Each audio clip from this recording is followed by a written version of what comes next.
Hello students, today in this video we are going to introduce the subject of business mathematics and statistics.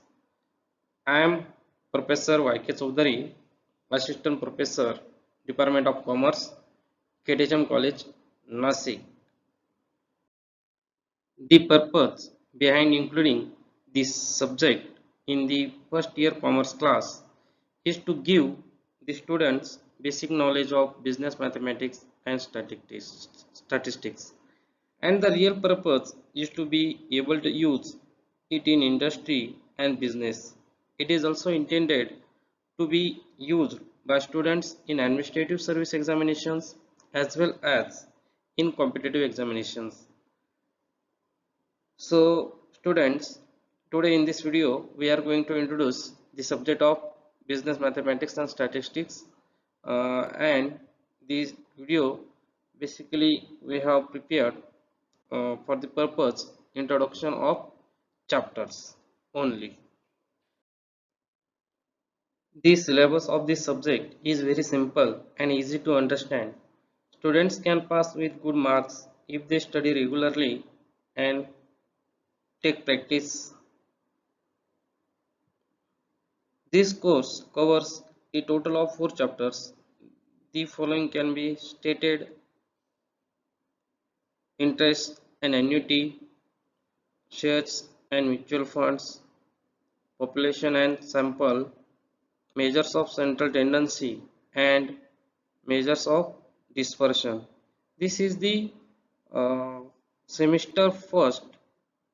We have covered the 4 chapters, and this syllabus very easy to understand as well as very basic uh, mathematics we have required here, like addition, subtraction, multiplication, division, and some algebra also here, but not like a advanced level.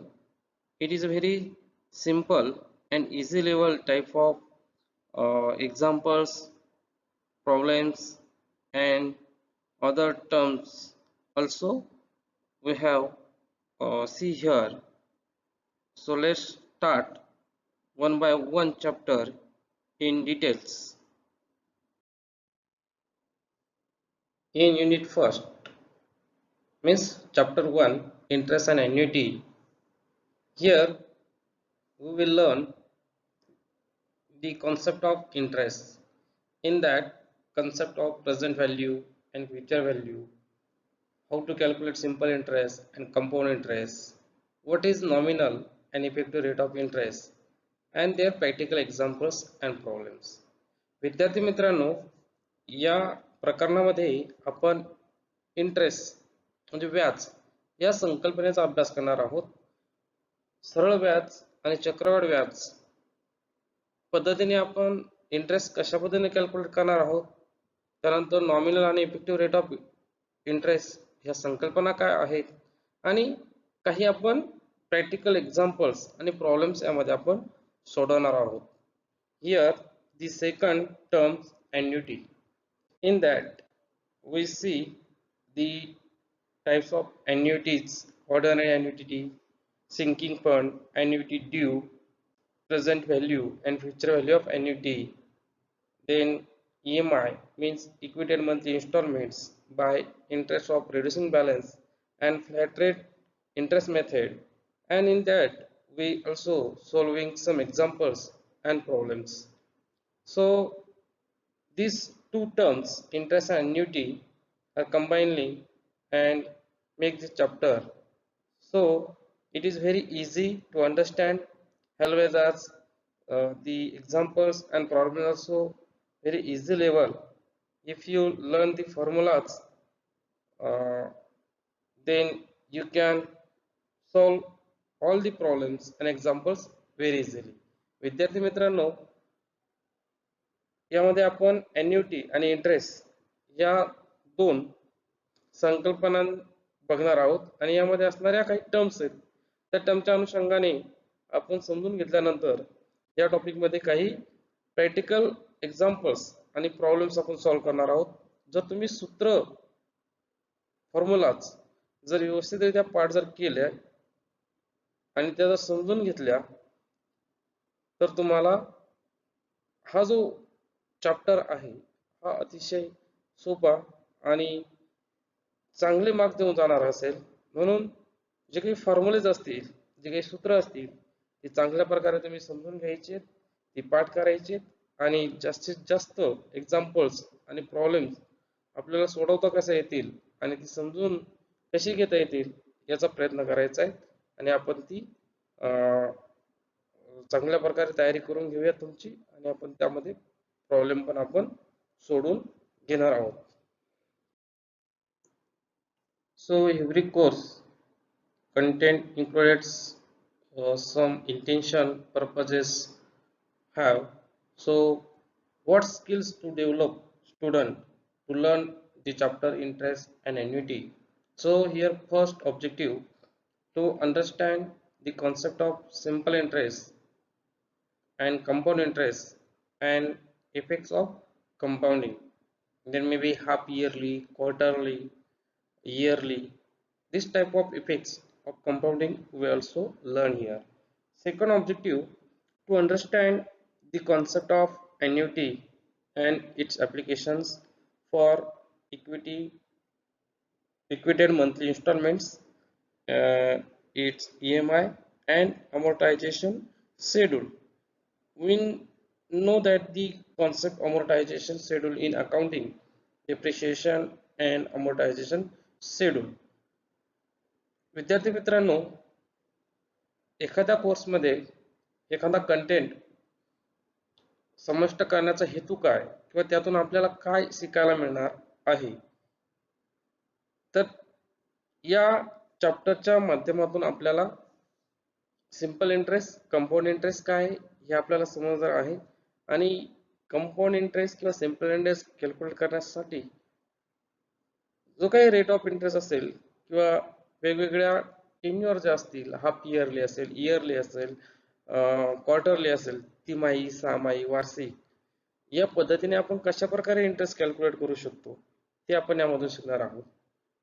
नंतर दुसरा objective यामध्ये आपण annuity ही concept काय आणि त्याची practical application काय EMIच्या माध्यमातून असेल किंवा अमोर्टायझेशन शेड्यूल, या दोन पद्धतींमध्ये आपण ॲन्युइटीचा वापर कशा प्रकारे करणार आहोत हे आपण या प्रकरणामध्ये शिकणार आहोत. Dear students, the chapter second, shares and mutual fund. The word shares you hear every time. Shares ups and down, share ups and down. But what is shares? So in that chapter we understood the concept of shares, face value, market value, dividend, brokerage, equity shares, preference shares, bonus shares, and their practical examples and problems. And then second, mutual funds. You see the advertise on the TV screen about mutual funds. So we see here the concept of mutual funds, problems on calculation of net income after considering entry load, dividend, change in net asset value, that NAV, and exit load, averaging of price under the systematic investment plan, that is SIP, and their practical examples and problems. विद्यार्थी मित्रांनो, आपण प्रकरण दुसरे shares आणि mutual fund यामध्ये shares म्हणजे भाग ही संकल्पना काय आहे, त्याची फेस व्हॅल्यू, मार्केट व्हॅल्यू, जो काही डिव्हिडंड म्हणजे त्याला आपण लाभांश म्हणतो, ब्रोकरेज असेल, commission, equity shares, preference shares, इथं भागांचे प्रकार आपल्याला अभ्यासायचे आहेत आणि काही प्रॅक्टिकल एक्झाम्पल्स आणि प्रॉब्लेम आपण बघणार आहोत. आणि आपण टीव्हीवर बघत असतो म्युच्युअल फंडाच्या जाहिराती, म्युच्युअल फंड कशा प्रकारे गुंतवणुकीसाठी एक उत्तम पर्याय आहे.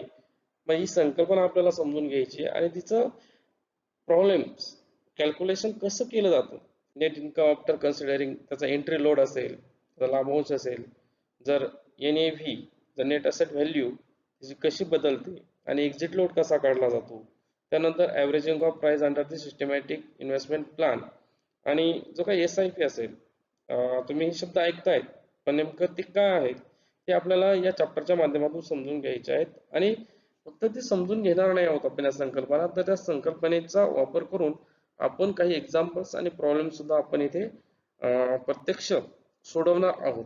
त्यामुळे एक प्रॅक्टिकल बेस नॉलेज तुम्हाला या चॅप्टरच्या माध्यमातून मिळणार आहे, का जेणेकरून ज्या मुलांना शेअर मार्केटमध्ये आवड असेल त्या मुलांना याचा नक्कीच फायदा होईल. तर अतिशय सोपा आणि समजण्यास खूप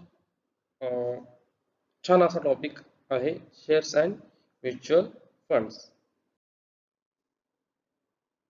Dear students, why this content included in this course? What is the purpose and which type of skills to be developed by students to learn the concept shares and mutual fund? So there are three motives. First is to understand the concept of shares and mutual funds. Second, to understand contribution of shares and mutual funds in systematic investment plans. And last one, to solve problems related to shares and mutual funds. विद्यार्थी मित्रांनो, हा content या कोर्समध्ये समाविष्ट करण्यामागचा हेतू काय आहे किंवा विद्यार्थ्यांमध्ये कोणती कौशल्य विकसित व्हायला हवी, तर विद्यार्थ्यांना शेअर्स आणि म्युच्युअल फंड ही संकल्पना काय आहे हे समजून घेणं खूप गरजेचं आहे. त्यानंतर सिस्टमॅटिक इन्व्हेस्टमेंट प्लॅन म्हणजे पद्धतशीर गुंतवणूक जी योजना असते त्या योजनेमध्ये शेअर्स आणि म्युच्युअल फंड यांचं कॉन्ट्रीब्युशन काय ते समजून घ्यायचं आहे आपल्याला किंवा ते शिकायचं आपल्याला यामध्ये. आणि आपल्याला शेअर्स आणि म्युच्युअल फंडच्या संबंधित काही प्रॉब्लेम्स सोडून बघायचे. तर ह्या तीन हेतूनेच हा जो काही कंटेंट तो या कोर्समध्ये समाविष्ट करण्यात आलेला आहे. In chapter number 3, population and sample. So in that chapter we will learn definition of statistics, scope of statistics in economics, management science and industry, and the concept of population and sample, methods of data collection, the data related to the census, and the sampling with illustration. Methods of random sampling. There are two methods, SRSWR and SRSWR. What is stratified random sampling? Then systematic random sampling. Their description of sampling procedure only. So we will not solving here the practical problems.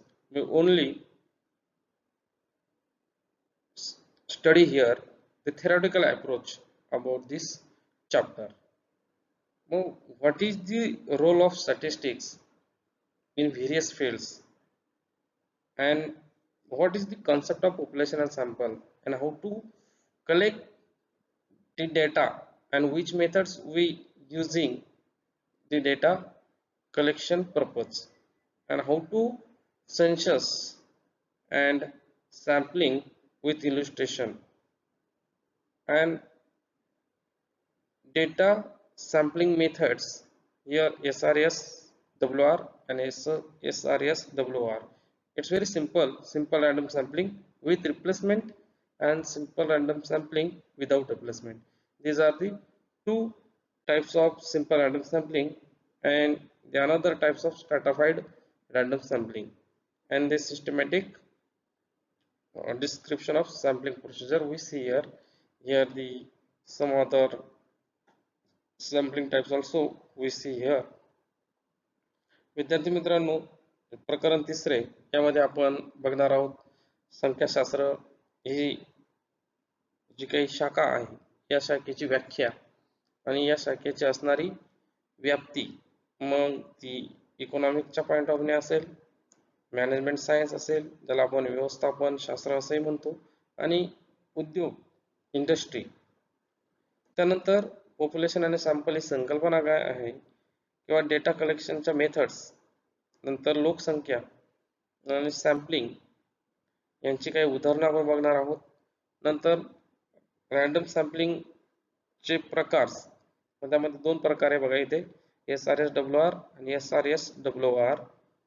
नंतर स्ट्रॅटिफाईड random sampling काय आहे, systematic random sampling काय आहे, हे फक्त आपण वर्णनात्मक बघणार आहोत. म्हणजे थेरॉटिकल अप्रोचने आपल्याला इथे फक्त अभ्यास या प्रकाराचा करावायचा आहे. तर अतिशय सोपा आणि समजण्यास अतिशय सुंदर असा टॉपिक आहे.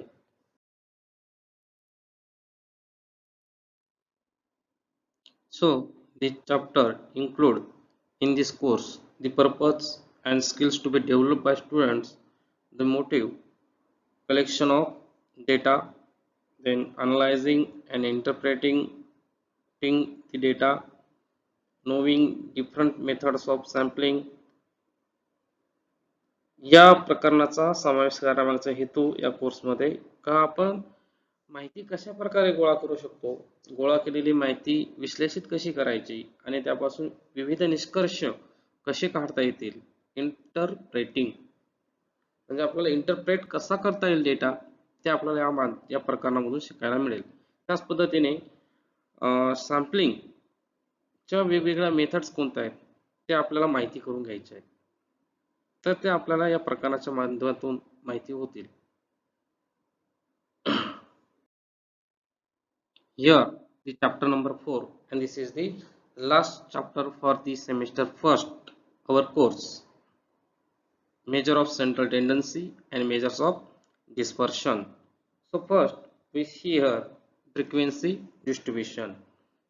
So what is raw data, attributes and variables, classification of data, frequency distribution, cumulative frequency distribution, how to draw histogram and O-Q curves.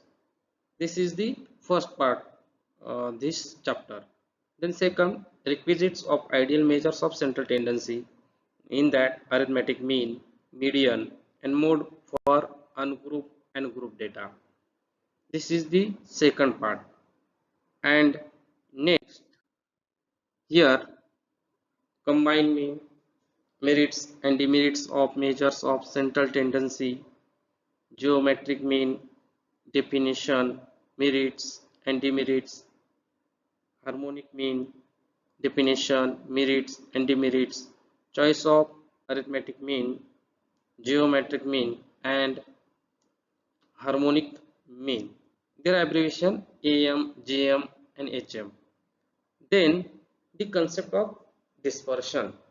This is the second part of this chapter.